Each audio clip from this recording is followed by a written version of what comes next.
ang mga kwento ng pag-ibig, kwento ng buhay at kwento ng pag-asa dito sa Barangay Love Stories. Love Stories. Ay nangangarap talaga akong makapag-share din ng kwento sa inyo. Para kasing ang sarap pakinggan kapag nabibigyan ng buhay ang mga sulat na pinapadala ng mga kabarangay sa inyong programa. At eto na nga siguro ang pagkakataong kong magkwento, kaya salamat kay JR na bahagi ng storya kong ito. Hindi mabigat ang storya ko pero isa lamang ang sigurado ako. May recipe pa rin po ito na hindi matatanggihan ng kahit sino at yon ay walang iba kundi ang tinatawag nating lahat na love, pag-ibig o pagmamahal. At swerte ako dahil naramdaman ko talaga ito, Papa Dudut.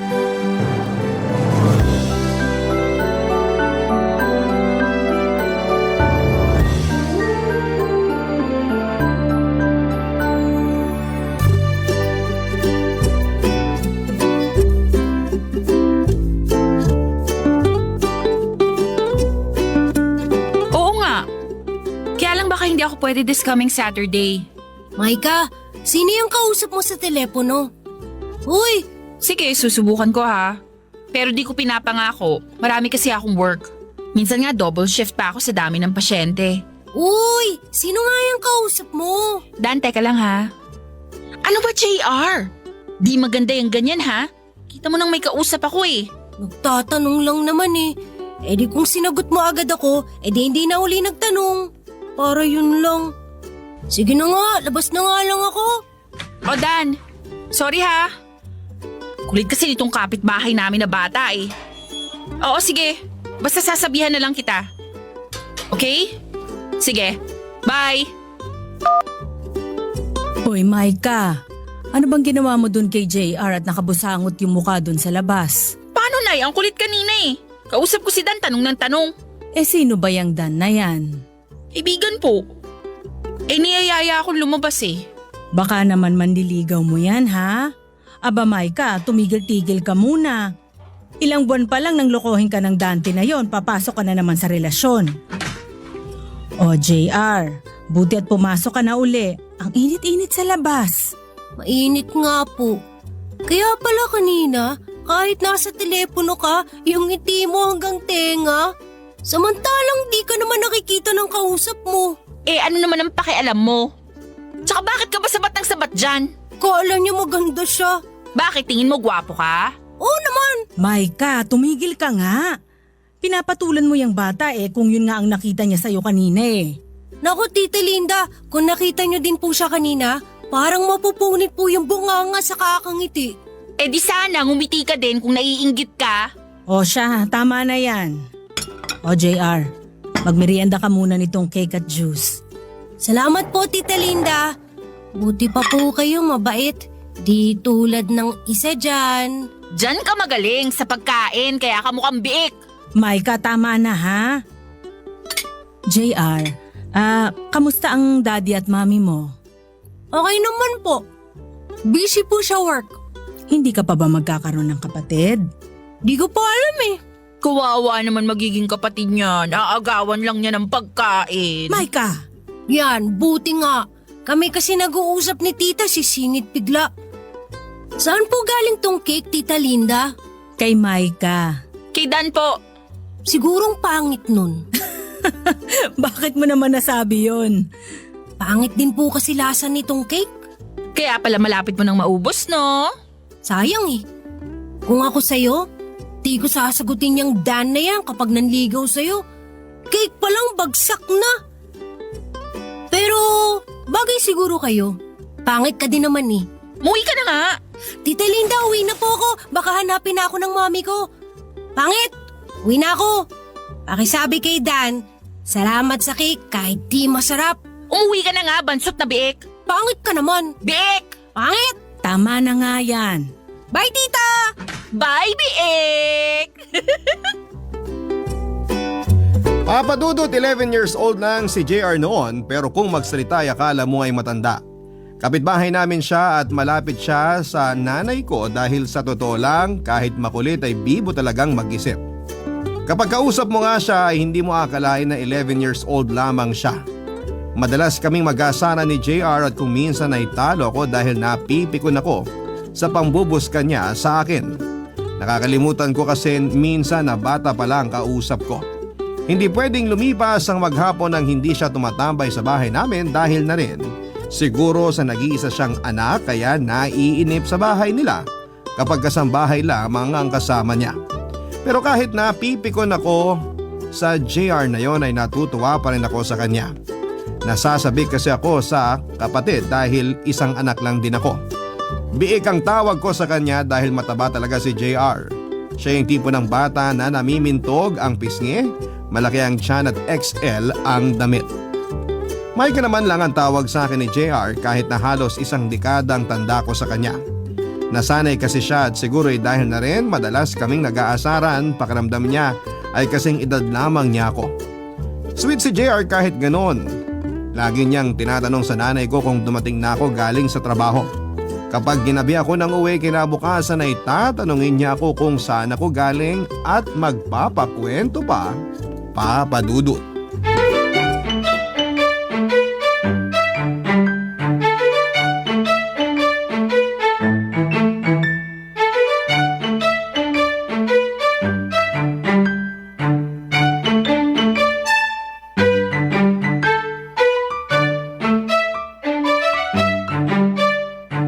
Tita Linda! Tita Linda! Oh, Biik. Nasaan si Tita Linda? Namalengke, bakit? Gabi ka na naman umuwi, no? Eh ano naman kung gabi na ako umuwi? Ito, ulam. Padala ni Mami. Thank you ah. Tumulong ako sa pagluluto niyan. Naku, edi ang sama ng lasa nito. Yabang mo. Kung nga, di ka raw marunong magluto, sabi ni Tita Linda eh. Pasok ka? Wala. Hindi ka busy? At bakit? May tatanong lang ako sa'yo. Kaya lang, huwag mo kong asarin ha. Ano naman yon? Nakakaasar naman to. Di pa nga ako nagtatanong, tumatawa ka na. Huwag na nga lang. Uwi na ako. Di bali na lang. Ito naman no, niloloko ka lang eh. Ano ba yan? Tungkol sa school nyo? May assignment ba kayo? Hindi. Eh ano nga? Kapag bang babae nililigawan, ano ang gusto nila sa mga lalaki? Yung totoo ha? Uy, may crush ka no? Naku, uwi na nga ako. Nagtatanong ng matino, aasarin mo. Grabe ka. O sige na nga. Iba-iba naman kasi ang mga babae. Iba-iba ang gusto namin. Halimbawa ikaw, anong gusto mo? Ako? Ang gusto ko syempre, yung mabait, maalalahanin, magaling magpatawa, gwapo, matangkad, at saka matalino. Ganun ba si Dan? Medyo. Di sasagutin mo siya para maging boyfriend mo. Pinag-iisipan ko pa. Pakilala mo naman ako sa kanya oh. At bakit? Wala, gusto ko lang siya makita at makilala. Masama ba yun? Sige, kapag nagpunta siya dito, papakilala kita. Sabi mo yan ha. Oo nga. O ano pa yung tanong mo? Wala na, yun lang. Kawawa naman yung liligawan mo. Yabang mo. Uwi na nga ako, kakain na kami. Mag-diet ka para sagutin ka ng liligawan mo. Oo na. Pakilala mo din sa akin ha kapag napasagot mo na. Sana. Na, baka pati siya asarin mo. Hindi. Mas gusto ko na ikaw lang ang inaasar. Ewan ko sa'yo. Uwi na nga ako. Tira mo si Tito Linda niyang ulam ha. Baka ubusin mo. Di naman ako katulad mong matakaw eh. Oo na, matakaw na. Cute naman. Diyan ka na nga. Mas masarap kumain kaysa makipag-asaran sa'yo. Kainis. Pikon! Papadudot na gulat ako sa tinanong sa akin ni JR tungkol sa panliligaw at kung ano raw ba ang nagugustuhan ng isang babae sa isang lalaki. Akala ko ay para lang siyang matandang mag-isip pero laro pala rin ang nasa utak niya. Yun pala ay nagkakagusto na rin siya sa batang babae. At hindi lang basta crush dahil parang gusto niyang ligawan. Araw-araw akong kinukulit ni JR tungkol sa bagay na yon. Tinatanong niya kung ano ang maganda niyang gawin para mapasagot ang isang babae. Nagpapaturo din siyang magsulat ng love letter. Ang gagawin ko ay susulat ko sa isang papel at ang gagawin naman niya ay kokopyahin niya sa ibang papel. Usong-uso pa noon papadudot yung stationery na iba-ibang hugis at design. Yung iba nga ay may amoy pa. Nag-iipon din daw siya para makabili ng pangregalo at ballpen na may amoy para daw mabango ang sulat niya kapag binigay niya ang mga love letters na ginagawa namin. Nakakatuwang makita si JR na kinikilig kapag binabasa na niya ang love letter na natapos ko. Naisip ko tuloy noong mga panahong yon kung paano kaya kung ang lahat ng lalaki katulad ni JR manligaw.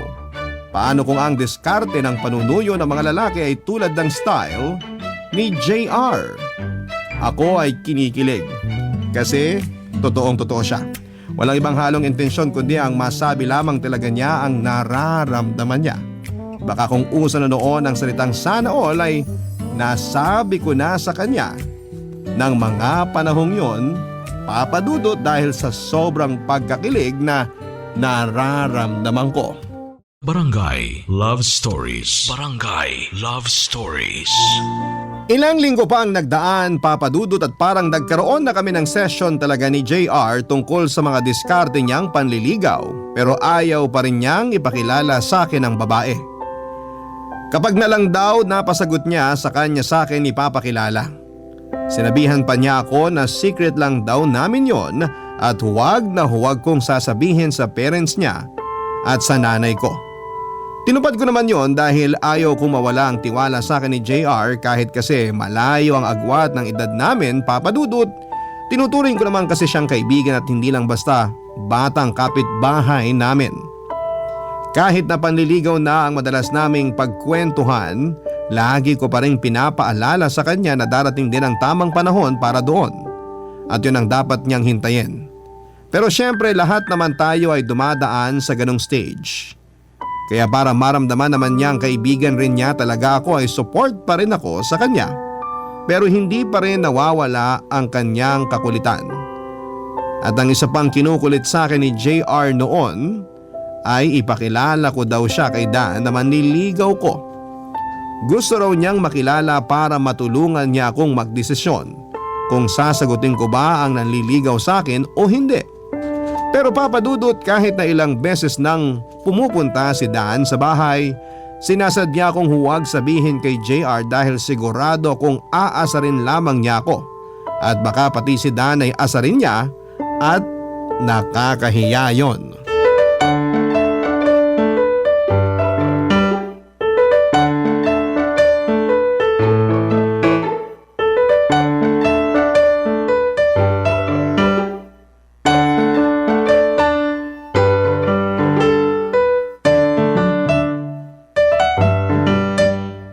Maika! O JR, wala ka bang pasok ngayon? Exam lang po namin. Maaga po kaming pinauwi. Si Maika po? Nasa loob. Kaya lang may bisita. Bakit? Sino pong bisita niya? Si Dan. Yung nanliligaw po sa kanya? Oo, yun nga yata yun. Ay, Tita Linda, pwede pong painom ng tubig? Wala po kasing malamig na tubig sa bahay. Naglinis po yata ng ref sila mami kanina. Ay, sige, kukuha kita. Hindi na po, ako na lang po ang kukuha. Ha? Ay, sige. Pasok ka na lang sa kusina. May tinapay din dun sa mesa. Magmerienda ka kung gusto mo. Sige po, pasok na po ako. Uy, Maika! May bisita ka pala ah. Oh, anong ginagawa mo dito? Makikinom lang. Bakit? Wala ba kayong tubig sa bahay nyo? Walang malamig eh. Ega lang ah, punta lang ako sa kusina. Ay, yan pala eh, soft drinks. Pahingi. Okay lang. Oh, halika dito.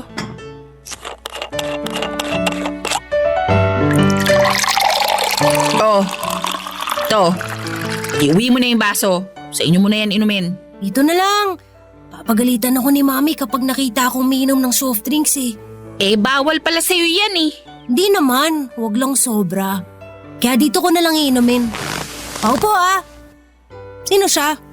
Si Dan. Siya pala. Ako si JR. Sa'yo ba galing yung cake na nakalagay sa pulang kahon? Ha? Siguro. Bakit? Natikman mo ba? Oo Huwag ka magagalit Sinabi ko na rin to kay Maika. Ano kasi? Hindi masarap. Umuwi ka na sa inyo? Okay lang. Cool nga tong batang to eh. Kita mo na? Maika, masyado ka kasi sa akin Teka, nililigawan mo si Maika? JR! Tinatanong ko lang naman Bakit mo siya nagustuhan, Kuya Dan? Kasi mabait siya. Saka tingnan mo naman, maganda. La, maganda. Mabait? Naku, nagkakamali ka. JR, sige na, umuwi ka na.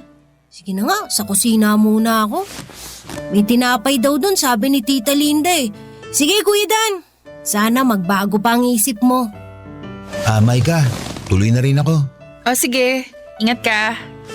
Tara, hatid na kita hanggang gate.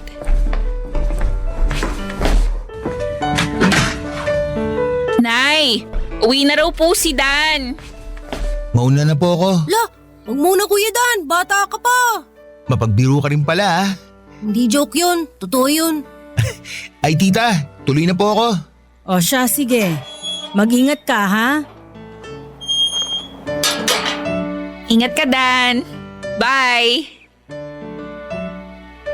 Ikaw talagang bika, lagi ka na lang nang-aasar Ayan na naman kayong dalawa. Diyan na nga muna kayo at may aayusin pa ako sa kusina. Yun pala yung Dan. Tama ako. Parang yung cake niya lang, pangit. Pero kahit pangit ka rin, hindi pala kayo bagay. May mas bagay pa para sa'yo. Tumigil ka na ha, naasar na ako. Sabi mo sa akin kapag nagpunta yun, ipapakilala mo ko. Ba't di mo ako tinawag? Nakalimutan ko Hindi pa ako nagpunta rito. Di ko malalaman na nandito pala yun. Huwag mo sagutin yun At bakit naman, Aber? Bakit? Balak mo siya sagutin? Oo, sana Huwag nga Oh, ba't ka iiyak? Hindi ako iiyak. Iiyak ka na Iiyak na yan. Hindi nga. Nakakaasar ka kasi. Inano ba kita? Oh, tutulo na yung luha mo. Hindi sabi ako iiyak Bakit ka galit? Saka bakit ka ba kasi nagpunta dito? La, uwi na ako. O ito, bibigay ko yan dapat sa'yo kaya ako nagpunta rito sa inyo Ano to? La, uwi na ako. Hoy, JR! Binibiro ka lang! O bakit naririnig ko na humihiyaw si JR? Ininis mo na naman yung bata, no? Ano ba yung binigay sa'yo? Hindi ko po alam nakalagay kasi sa plastic. Teka po. Sulat. Chocolate. Teka po. Ito yung sulat na ginagawa namin Ha? Ano? Wala po. Ito yung nilalaro namin. Ewan ko sa inyo. Sige po, Nay. Pasok na muna ako sa kwarto. May gagawin po pala ako. Papadudot na gulat ako kay JR at kitang-kita ko sa mukha niya ang galit habang pinipigil niya ang pag-iyak. Pero mas nagulat ako nang tingnan ko ang laman ng plastic na ibinigay niya sa akin. Nandun yung mga love letters na sinulat ko na sinulat ulit niya sa stationery. Ginawa niya yon para sa akin. Ako ang sinusulatan niya.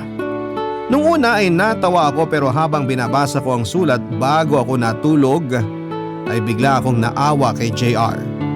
Noon ko lang naintindihan na kaya pala ganun siya sa akin at ayaw niyang may nanliligaw sa akin ay dahil may gusto siya sa akin. Naisip ko tuloy na nasasaktan ko pala siya sa tuwing inaasar ko siya. Nasasaktan ko siya nang malaman niyang nililigawan ako ni Dan at mas nasaktan siya nang sabihin ko na bala kong sagutin ang nanliligaw sa akin. Papadudot Papi Love ang tumama kay JR. Hindi ko yun sinabi sa nanay ko dahil baka may ba ang interpretasyon niya. Tinago ko yon sa sarili ko. Matapos ang pangyayaring yon ay hindi na nagpunta sa amin si JR, Papadudot. Kapag tinatawag ko siya ay hindi niya ako pinapansin. Kapag pumupunta ako sa kanila, nagtutulog-tulugan. Ayaw niya talaga akong kausapin. Natakot tuloy ako na baka madala si JR na sumubok na manligaw o magmahal kapag nasa tamang edad na siya dahil maaga siyang nasaktan at ako pa ang nakapanakit sa kanya. Hindi ko alam kung paano babawi sa kanya pero sa nangyaring yon may napatunayan ako na ang pagmamahal ay walang pinipiling edad. Totoo ang lyrics sa isang kanta na bawat taong may damdamin ay may minamahal. Papadudot ilang linggo pa ang lumipas, pati ang nanay ko ay nagtataka na kung bakit hindi nagpupunta sa amin si JR. Natatakot din ako sa pwedeng maging epekto sa kanya ng mga nangyari. Pero wala akong maisip na paraan para mapalapit uli sa akin ang bata. Hinayaan ko na lang din muna, baka mas makatulong kung hindi kami nagkikita. Total ay bata pa si JR at iniisip ko na lilipas din ang nararamdaman niyang yon. Nagdaan pa ulit ang ilang araw at sinagot ko na si Dan. Pero kahit na kami na ni Dan, hindi ko kinikwento sa kanya ang ginawa ni JR. Gusto kong kahit sa sarili ko ay masabi ko na nirespeto ko ang nararamdaman ng bata. Pero papadudot sa pagsasama namin ni Dan ay dumating ako sa puntong nasabi ko sa sarili ko na dapat pinaniwalaan ko si JR sa sinasabi niya sa akin na huwag kong sagutin itong si Dan.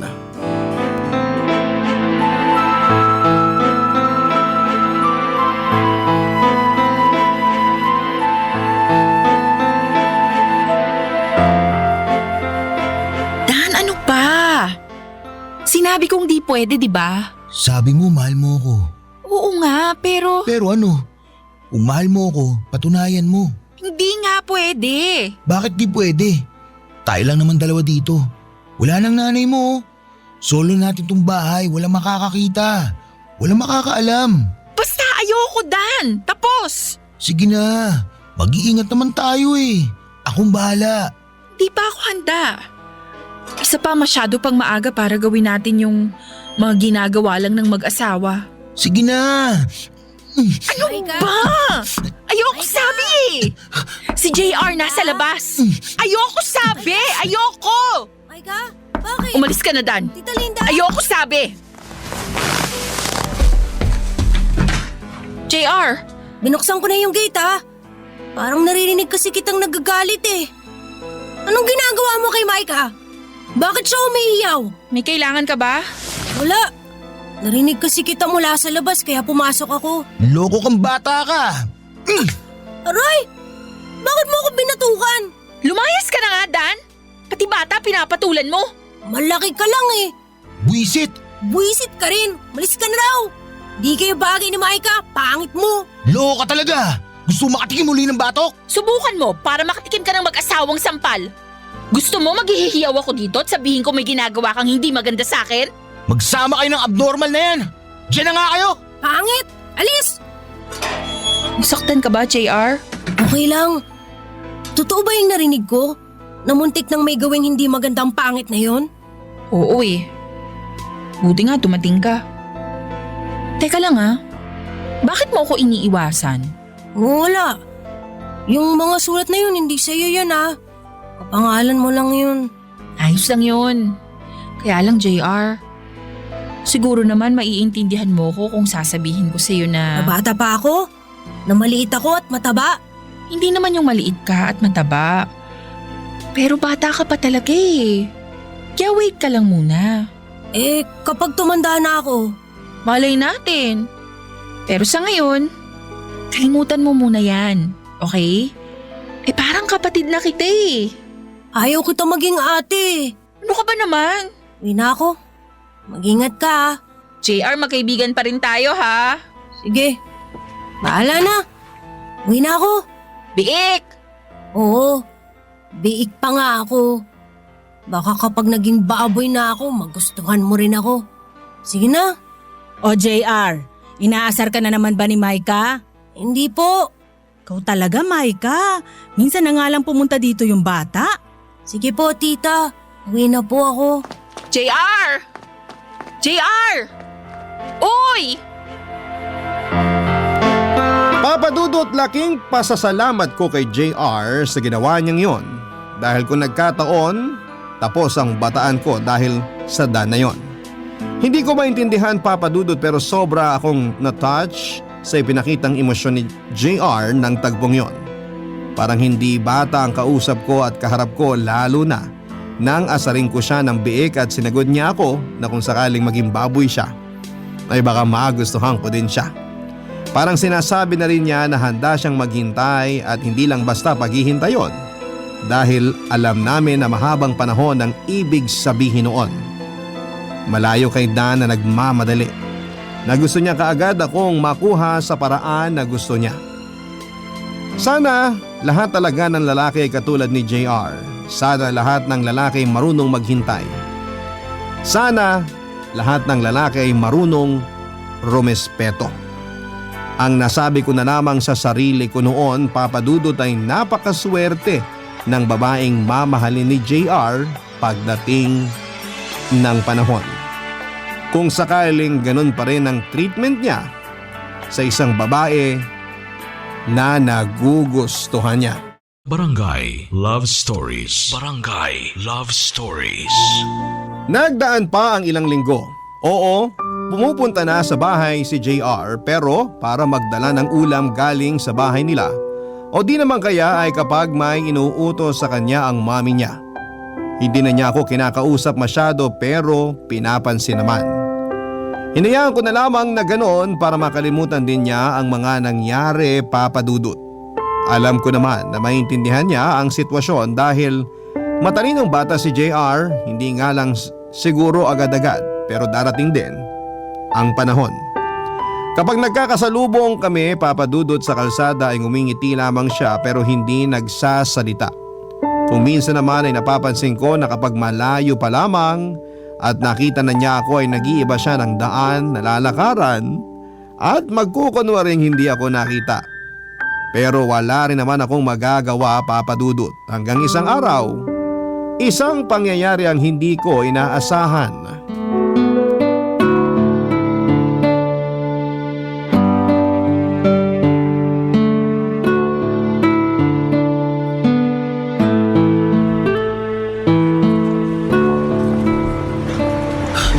Maika! Maika! Please, mag-usap tayo! Sorry na, nabigla lang ako! Tama na, Dan. Tapos na sa atin ang lahat. Ayoko na. Wala na tayo. Painggan mo naman ako. Handa akong bumawi sa mali ko. But please, give me another chance. Pwede ba, Dan? Sana nag-isip ka muna nun bago mo ginawa yung isang bagay na hindi mo dapat ginawa.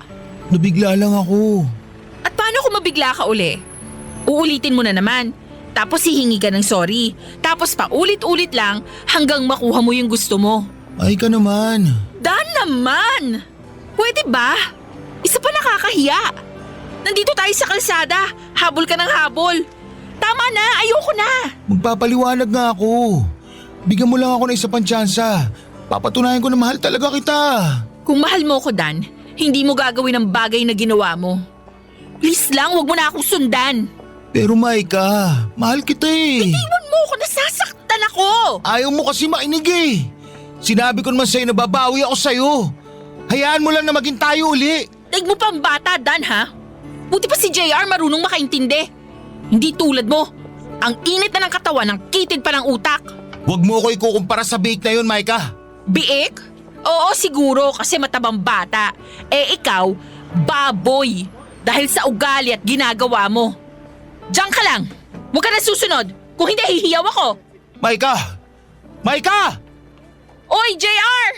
Hintayin mo ako. Sabay na tayo. Maika! Huwag kang susunod. JR! Sabay na tayo. Maika! Sabing huwag ka susunod eh. Maika! Sasakyan! Huwag ka tumawid! Maika!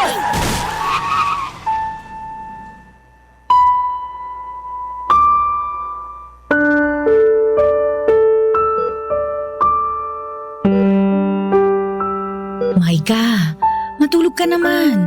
May pasok ka pa mamaya sa trabaho mo. Okay lang po, tita. Tita, sorry po. Hindi ko po sinasadya. Wala kang kasalanan. Alam ko naman kung gaano kakalapit kay JR. Kahit na madalas kayong mag-asaran, lagi niyang sinasabi na kapag daw nagka-girlfriend siya, ang gusto niya katulad mo. Ang gusto niya kasing ganda mo. Ay, naku, madalas ngang sabihin sa amin ni JR na gusto ka raw niya pero wag daw naming sasabihin sa'yo. Excuse po, kailangan po nating mabili tong nasa reseta. Sana po mabili agad. Ay, sige po ma'am. Maika, sandali lang ha. Bibilhin ko lang ito. Sige po, ako na po muna magbabantay dito.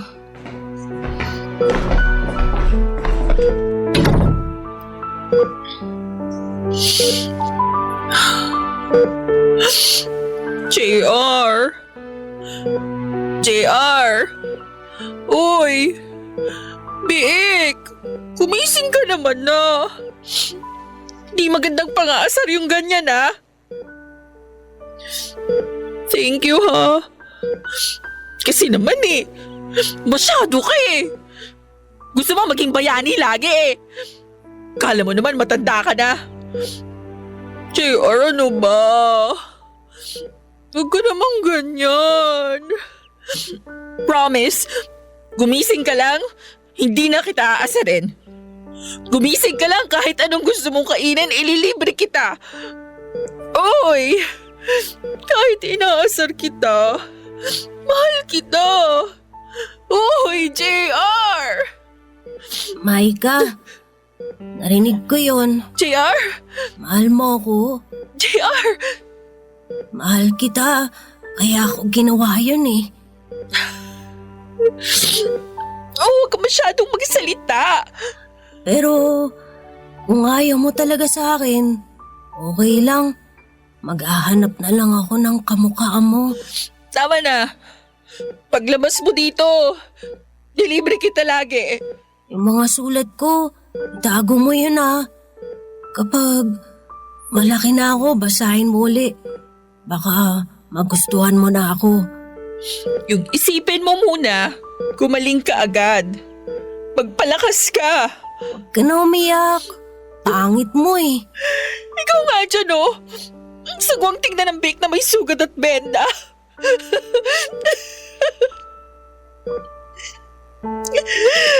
Thank you Maika, kapag 18 na ako, tapos wala kang boyfriend o kaya asawa, ligawan kita 27 na ako doon. Pagpagaling ka. Namimiss ko na yung asaran natin. Biik. Pangit! Pakis nga ako sa biik. Papadudot sa ikalawang pagkakataon ay iniligtas na naman ako ni JR. Galing siya sa school nang makita ko siya at nang patawid ako, kakaiwas kay Dan ay muntik na akong mabangga. Itinulak ako ni JR pero siya ang tinamaan ng kotse. Duguan si JR, may bali sa binti at hindi ko alam ang gagawin ko. Ang alam ko lang ay hindi ko kayang mawala si JR ng mga oras na yon. Isinugod namin siya sa ospital at ginawa lahat ng pwedeng gawin sa kanya para mailigtas ang kanyang buhay. Papadudot, takot na takot ako ng mga oras na yon at hindi ko alam ang mangyayari sa akin kapag nawala si JR. Inoperahan siya, ilang oras ang tinagal noon. Dinala siya sa ICU at minonitor dahil wala siyang malay. 2 araw ang lumipas at hindi pa rin nakakausap si JR. Sinisisi ko ang sarili ko sa mga nangyari at sana kung noon pa lamang ay naniwala na ako kay JR na huwag kong sagutin si Dan na hindi mangyayari na muntik na akong mapagsamantalahan at hindi mangyayari na magbe-break kami at hindi mangyayari na pipilitin ako ni Dan na makipagbalikan at hindi mangyayari na masasagasaan si JR. Kaya abot langit ang pasasalamat ko nang magkamalay si JR at maging okay na siya. Nanatili kaming magkaibigan ni JR, Papadudut, at maraming taon nang lumipas. Nakapagtapos ng pag-aaral si JR at nakapagtrabaho. Tinulungan ko siyang makapasok sa ospital na pinagtatrabahuhan ko bilang dietitian. Mas naging close kami at ramdam ko pa rin sa kanya na may gusto pa rin siya sa akin. Nagka-girlfriend siya ng isang beses nurse na kasama rin namin sa ospital pero niloko siya. Ako naman ay hindi na rin nagkaroon ng swerteng love life ng mga panahong yon. Kaya naging buhay ko ay trabaho at bahay lamang, Papa Dudut.